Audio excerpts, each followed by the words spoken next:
So I'm speaking with Daniel Pemberton. Daniel, how are you doing tonight? I'm doing all right. That seems to be a popular question. I'm doing good. I'm doing good. A bit hungover this morning, but now I feel fine.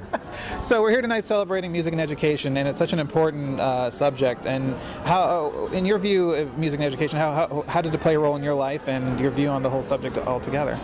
I kind of think with music, you want to get kids excited and into it. And anything. Once you've got a passion for something, you want to learn more. And I think it's always really important with kids is to get them into music. Let them enjoy it.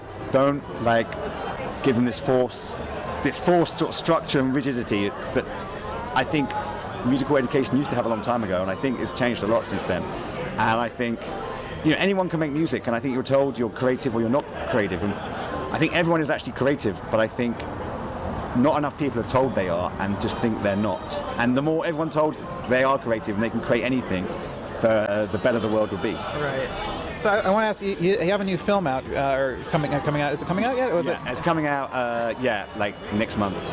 They got some screenings over Christmas, and then Gold. It's great director Stephen Gagan, who directed Syriana and wrote Traffic, and it's got Matthew McConaughey, Edgar Ramirez, and Bryce Dallas Howard. So what was the approach for this one? I mean, your music is so, I love your scores to Man from U.N.C.L.E. and your work with the Counselor, and you creating that kind of guitar orchestra, and you have this very great melodic sound. What was the approach here, and what was different? This one was kind of weird. It's quite an unusual film. I always seem to work on these films that are unusual in terms of not conventional, and I was trying to find my way in, and I originally had this idea, hey, it's gold, let's do stuff with shiny metal things that look gold, because it kind of helps you think of gold. But then I found this sound during the process, which was this amazing sound, and it's kind of an integral part of the film, one scene.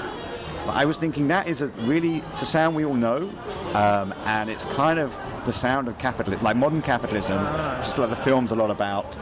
It's like the sound of the American dream, success, and it's the New York Stock Exchange bell. Wow. You know that thing that goes ding, ding, ding, ding, ding, ding, ding?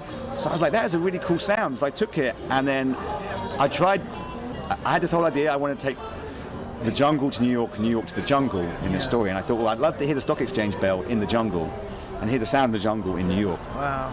So I took this idea of the bell and started putting rhythm underneath it, and it just worked really well. It's I know so much about this bell, 127 BPM, G minor.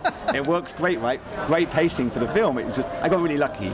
This sound worked great, and then I would twist the bell, would slow it down, overlay it, and we used that all through the score. Just this one recording of the New York Stock Exchange bell to make the sound of doom. Sped up, it sounds a bit like little people mining away. There's a fascinating sound, and that was my starting block. And then I just did my usual thing of chucking loads of stuff on top of it. Well, Daniel, thank you so much for chatting tonight. It's always such a pleasure to catch up, and I love your work, and continue doing what you're doing. Thanks very much.